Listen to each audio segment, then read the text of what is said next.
Chairman and members, my name is L.Petrini.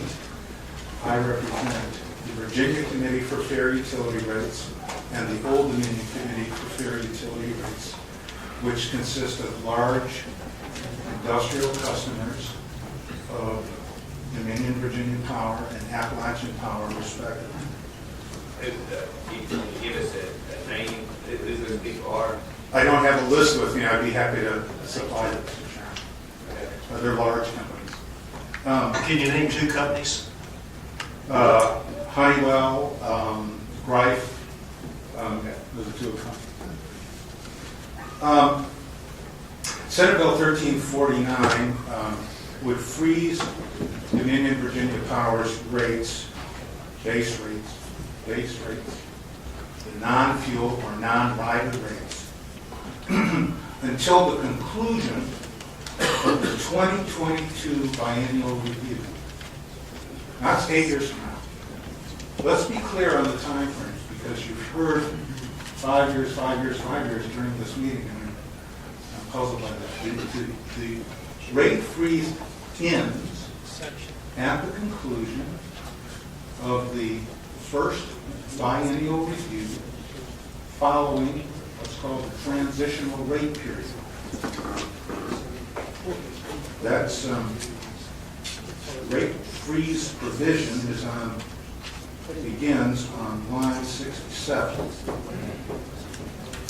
The rate freeze ends for Dominion at the conclusion of the 2022 biennial review. The rate freeze for Appalachian Power ends at the conclusion of its 2020 biennial review, 6 years from now. Based on State Corporation Commission findings, those base rates that are currently in effect already produce revenues that significantly exceed those utilities' base rate related costs, plus a fair return. Let me restate that.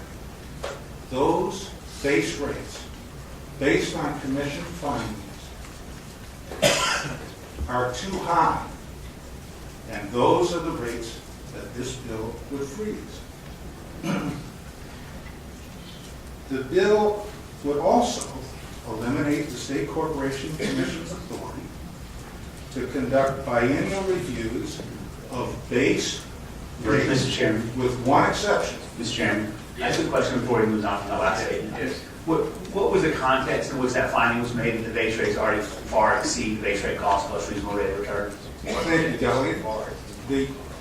The context was for Dominion on page 21 of the State Corporation Commission's order in Dominion's last biennial review. The Commission determined that, and I can quote it to you if you like, based on our findings herein, we conclude that the company requires approximately $4.87 billion in annual revenues to recover its cost of service and earn a fair return. And the company's current rates are designed to produce approximately $5.15 billion in annual revenues. The difference between those two numbers that I just gave you, the $4.87 billion and the $5.15 billion, is $280 million. So what the Commission is telling you is that the current rates exceed the current costs as of that date, November 26, 2013, by $280 million per year. Now, with respect to Appalachian, I'll talk about that if you'd like for a moment. Mr. Chairman, can I ask a question on that? I'm just trying to do the math in my head. Yeah. So that's like about a 4%? It's 5.75%. 5.75%, okay. Go ahead with the Appalachian. Appalachian, as Ms. Larson just said on behalf of the Commission, Appalachian's most recent biennial review was just decided in November.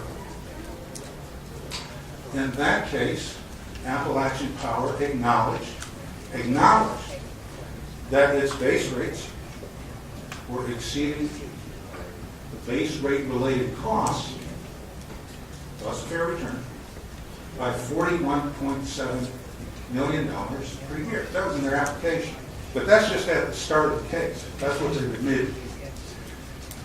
In the order that the commission issued in November, the commission did not make a bottom line finding like it did for Dominion, kind of what I just read to you.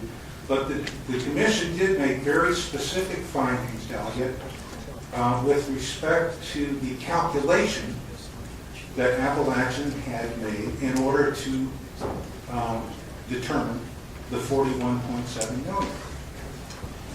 And those findings by the commission, on net, some of them went up, some of them went down, but on net, those findings approximately doubled the $41.7 million. So based on the commission's findings, in those two recent cases, Appalachian in November of 2014, Dominion in November of 2013, the base rates are excessive, and Appalachian's rates by $83 million, approximately $83 million per year.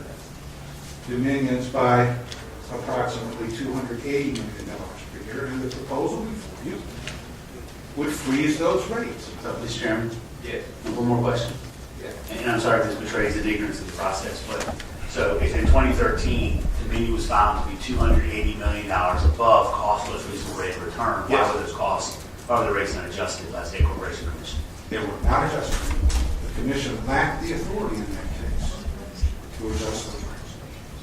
Even though it had made the finding that the rates were producing annual revenues that exceeded base rate related costs, called revenue, by that significant amount, the commission lacked the authority in that case to reduce the rates. And the reason for that, it has to do with the operation of the 2007 statute. You heard Ms. Larson indicate that in the prior biennial review, Dominion had been required to issue refunds to customers, $78 million. Under the law, the commission lacks the authority to reduce base rates unless there are two consecutive biennial reviews in which the commission looks back at earnings and decides that earnings are too high. And when I say looks back at earnings, we're talking about looking at the two prior years. So in that earlier case, it looked at the two prior years, found the earnings during those 2 years was excessive for the refunds. But in order to reduce the rates, that kind of finding has to be made in two cases in a row. It was not made in the 2013 case. Why was that? That's what Ms. Larson was referring to a moment ago. 2013, Dominion was in some jeopardy of having its rates reduced. It came to the General Assembly and it asked for special legislation that would require large amounts of expenses, severe weather, they were called, large storms, earthquake damages, and plant impairments. All those expenses to be crammed, if you will, into the 2 years under review in the 2013 case. Yeah, we had that discussion last year. We did, but I'm just explaining why there was no rate reduction.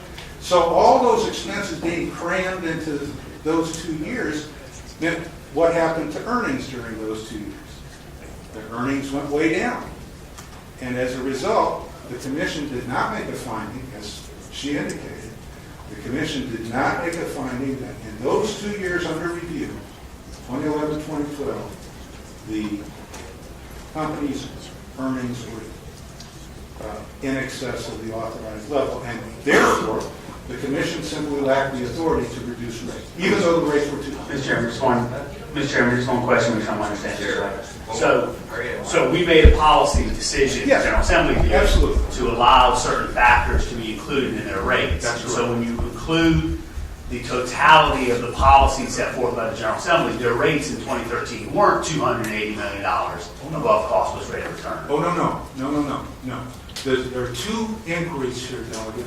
One is, what were the utilities earnings in the 2 years, the 2 prior years, the 2-year look back? Okay. And in that inquiry, the first of the 2 inquiries, the answer was no excess earnings. But the commission also looks forward, it can, and it did in this case. And it said, are these rates over or under collecting costs? And the answer to that inquiry, and that's the answer that I gave you quoted a while ago, was that the rates are excessive by $280 million. Delegate Marshall.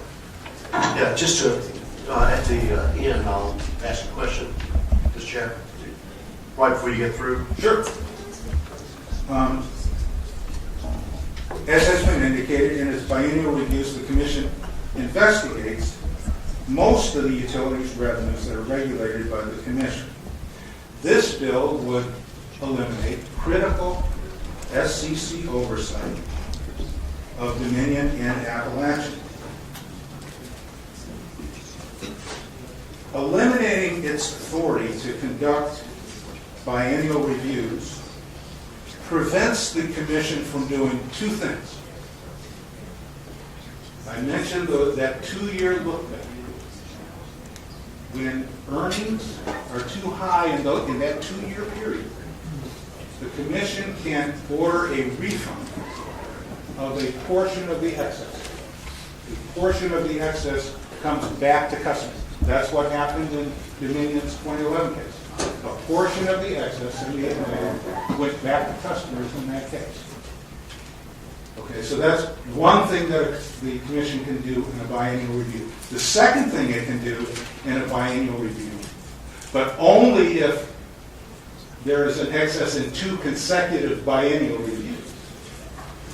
The other thing the Commission can do in a biennial review is reduce rates. Okay? Now, it's easy to increase the rates. You don't have to have 2 consecutive ones to increase.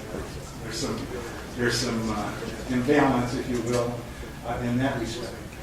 If the Commission finds that the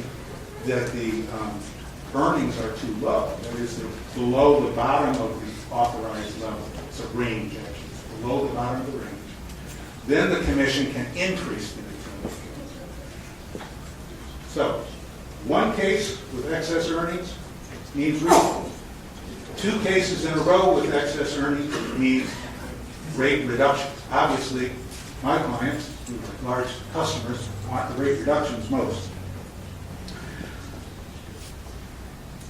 Eliminating, at the same time we're freezing the base rates at an excessive level, what the bill does is allow the other rates, the fuel clause and the so-called rate adjustment clauses, to continue as before.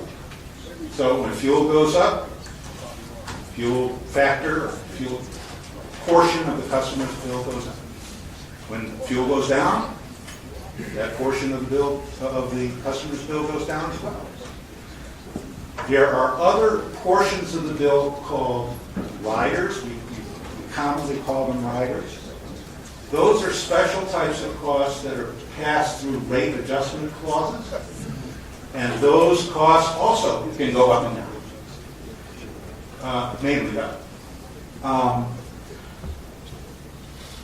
If you believe that this bill's greatest virtue is rate stability, you are paying attention only to the base rates that would be frozen at an excessive level, but not to the other portions of the bill, the fuel and the riders, that could go up or down as well.